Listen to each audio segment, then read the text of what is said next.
इस घर में रहता है चंदू अपनी बीवी रीना के साथ। चंदू बहुत ही आलसी इंसान था।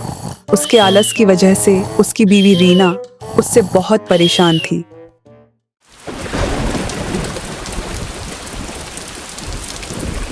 अभी तक पड़े पड़े सो रहे हो? हे राम, ना जाने कौन सी मिट्टी से बना है ये इंसान। समझ ही नहीं आता ये इंसान कैसे इतना सो सकता है। अरे अरे रीना, तुम यूं ऐसे गुस्से में मेरे सर पर क्यों खड़ी हो? ना जी, मैं क्यों गुस्सा होंगी, मैं तो बस तुम्हारी आरती उतारने के लिए खड़ी हूँ। अरे रीना, तुम ये ऐसे क्यों बोल रही हो? तुम आखिर कौन सी मिट्टी के बने हो जो दिन भर बस सोते ही रहते हो? अरे रीना, मैं क्या करूं? मुझे तो दिन भर नींद आती रहती है। देखो, अब फिर से नींद आ रही है मुझे। उठो और बाहर जाकर कोई काम धाम ढूंढ लो। क्या पूरा दिन ही सोते रहोगे? अरे अरे रीना, मैं कोशिश कर रहा हूँ, लेकिन यह नींद है कि मुझे उठने ही नहीं दे रही है। मैं कह रही हूँ कि सारे के सारे किसान बाहर जाकर घर चलाने के लिए पैसे कमाते हैं, जिसे घर में 2 वक्त का खाना आता है, और तुम क्या करते हो? यहाँ पड़े पड़े बस सोते ही रहते हो। हे भगवान, मेरे नसीब में इंसान देना था ना, ये क्या दे दिया। समझ नहीं आता तुम्हारा नाम क्या रखूं, और ये मेरे सामने जमाई लेना बंद करो। तुम्हें समझ नहीं आ रहा मैं क्या कह रही हूँ? अभी के अभी बाहर जाओ और कोई काम ढूंढो, और अगर काम ना मिला ना तो घर के अंदर मत घुसना, बाहर आंगन में ही पड़े रहना, समझे? अरे रीना, बाहर देखो कितनी तेज बारिश हो रही है। ऐसी बारिश में मैं काम ढूंढने के लिए कहाँ जाऊंगा? अच्छा, तुम मेरे लिए खाना लगा दो। ये इंसान बस या तो सोता रहेगा या फिर खाता रहेगा। रीना रसोई में चंदू के लिए खाना लेने जाती है कि तभी बाहर दरवाजे पर किसी के आने की दस्तक होती है। अरे सुनो, दरवाजे पर देखो कौन है। अरे रीना, तुम ही आते हुए दरवाजा खोल देना ना, नहीं तो मुझे बिस्तर पर से उठना पड़ेगा। हे भगवान, इस इंसान में कितना आलस भरा हुआ है।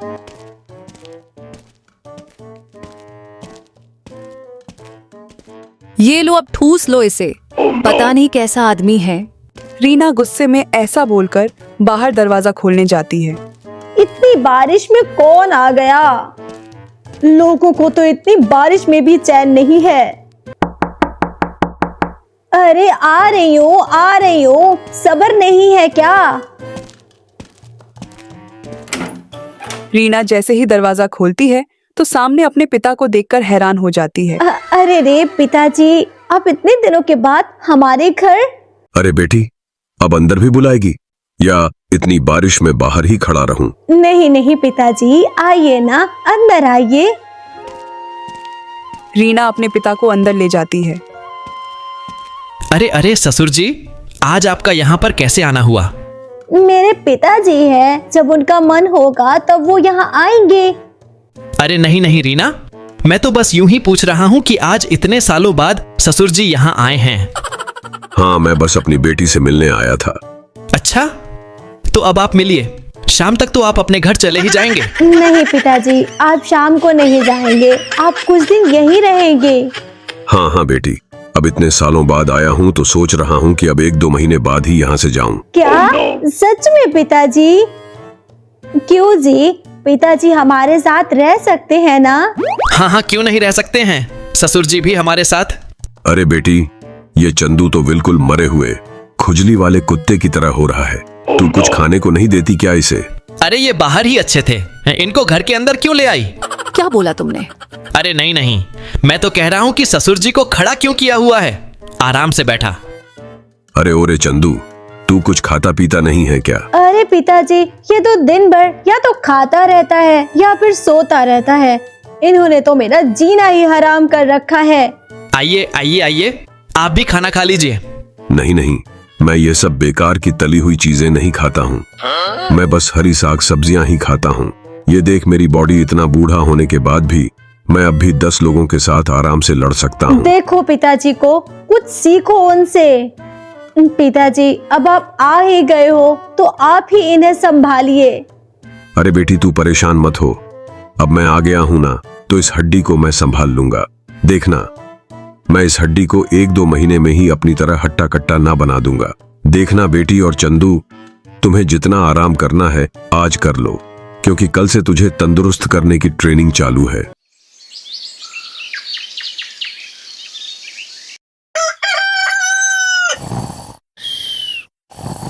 अगली सुबह जब रीना के पिता चंदू को लेकर कसरत करने के लिए जाते हैं तो देखते हैं कि चंदू खर्राटे मारकर सो रहा होता है।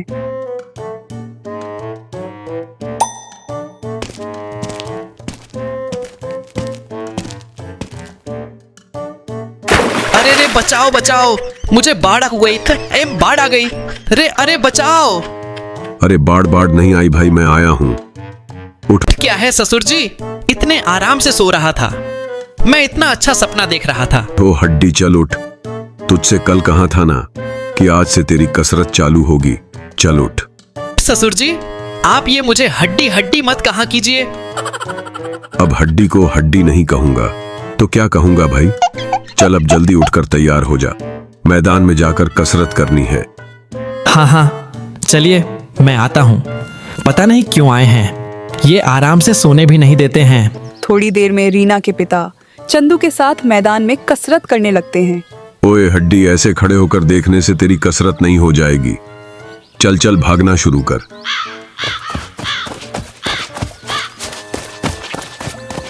ये कैसी मुसीबत आ गई है। ओए हड्डी, इतनी धीरे धीरे क्यों भाग रहा है? तेज तेज भाग चल। ससुर जी रुकने को बोलिए। ससुर जी मैं थक गया हूँ, मुझसे और नहीं भागा जा रहा है, मैं मर जाऊंगा ससुर जी।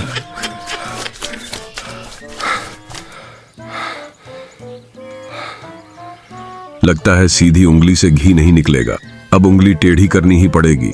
रीना के पिता इधर उधर देखते हैं तो उन्हें पास में ही एक कुत्ता बंधा हुआ दिखता है। अब आएगा ना मजा। रीना के पिता चंदू के पीछे एक कबाब बांध देते हैं और उस कुत्ते के पट्टे को खोल देते हैं। वो कुत्ता सीधा चंदू के पीछे लगे कबाब की तरफ आता है। जैसे ही चंदू पीछे मुड़कर देखता है तो वो कुत्ता चंदू के पास ही भागता हुआ आता है। अरे अरे, यह क्या मुसीबत है, मर गया मैं तो। बचाइए ससुर जी, बचाइए मुझे, बचाइए। अरे मैं क्या करूं, बचाइए मुझे। अरे कोई तो बचाओ मुझे, अरे कोई तो बचा लो।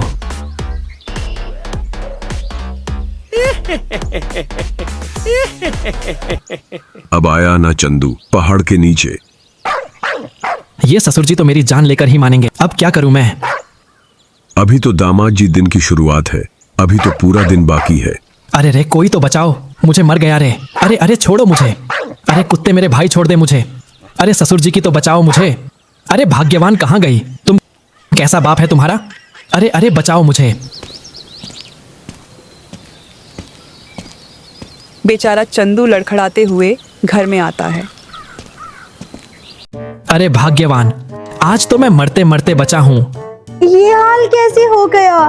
तुम्हारा बाप तो आज मुझे विधवा, अरे मेरा मतलब तुम्हें विधवा बनाकर ही दम लेता। भाग्यवान हटो हटो, मुझे थोड़ा आराम करने दो और मेरे लिए खाना लेकर आओ, मुझे बहुत तेज भूख लग रही है। आलू के पकोड़े बनाए हैं। नहीं बेटी, आज से चंदू ये सब तली हुई चीजें नहीं खाएगा, सिर्फ हरी साग सब्जियां ही खाएगा, समझा हड्डी। ये क्या बोल रहे हो ससुर जी, एक तो आज आपकी वजह से मैं मरते मरते बचा और ऊपर से आप मेरा खाना भी बंद कर रहे हैं। यह ससुर जी को तो मजा चखाना पड़ेगा, कल इनकी वजह से मैं मरते मरते बचा हूं।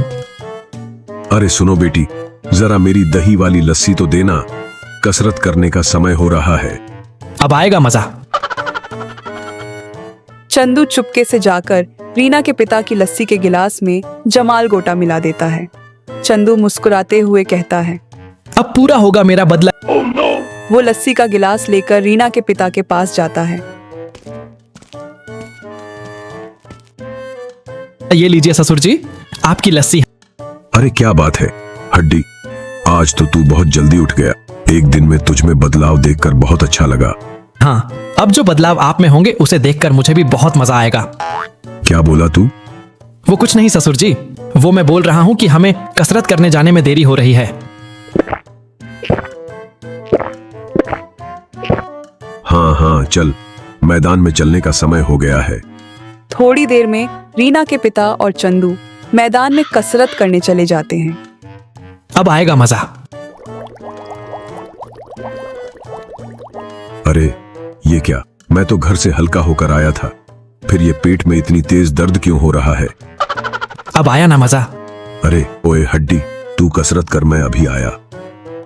अरे क्या हुआ ससुर जी, आपने ऐसे अपना पेट क्यों पकड़ा हुआ है? अरे मेरे पेट में दर्द हो रहा है। चंदू तू कसरत कर, मैं अभी झाड़ियों के पीछे से होकर आता हूँ। वाह, आज बहुत दिनों बाद शांति मिली है मुझे, लेकिन इनसे बदला लिए बिना मेरा मन कैसे भरेगा?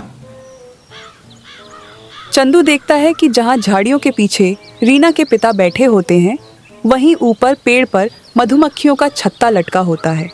अब आएंगी मधुमक्खी ससुर जी के पीछे। चंदू जमीन पर पड़े पत्थर का एक टुकड़ा उठाता है और पेड़ पर लगे मधुमक्खियों के छत्ते पर निशाना साधता है।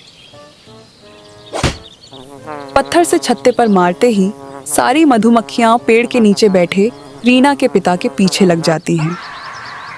अरे बाप रे, बचाओ चंदू बचाओ। अरे ये एकदम से इतनी सारी मधुमक्खियां कहां से आ गई हैं? और ये मेरे पीछे क्यों पड़ गई हैं? अरे चंदू हटाओ, इन्हें हटाओ। क्या हुआ ससुर जी, आपके पास तो 10 लोगों से लड़ने की ताकत है। अब क्या हुआ? ये तो छोटी छोटी सी मधुमक्खियां ही तो हैं। अरे अरे वो तो बस ऐसे ही रीना बेटी के सामने बोला था। अरे खड़े क्यों हो? बचा चंदू मुझे। अरे बचा रे, मर गया रे मैं तो। अब आया ना मजा ससुर जी, अब समझ आया कि आपने किससे पंगा लिया है। अरे रे बचा, मुझे मेरे पेट में दर्द क्यों हो रहा है? ये तेरा काम है ना चंदू। अब आप देखते जाओ ससुर जी, मुझसे पंगा लेने का नतीजा। आज सुबह ही मैंने आपकी लस्सी के गिलास में जमाल घोटा मिला दिया था। ससुर जी अब आप भागते रहिए, लेकिन बैठ नहीं पाएंगे। अरे अरे ये मधुमक्खियां तो मुझे बैठने भी नहीं दे रही हैं। अरे बचा मुझे। अरे चंदू बचा, मुझे हल्का होना है। बचा मुझे चंदू। अरे अरे मैं तेरे हाथ जोड़ता हूं, बचा ले मुझे। ऐसे ही भागते भागते आप अपने गांव पहुंच जाइए ससुर जी, नहीं तो ये मधुमक्खियां आपको काट काट कर मोटा कर देगी। अरे रे चंदू बचाओ मुझे, बचाओ। ससुर जी आप यहाँ इन मधुमक्खियों के साथ कसरत कीजिए, मैं तो चला मजे से आराम करने। बहुत दिनों से मैंने आराम नहीं किया है।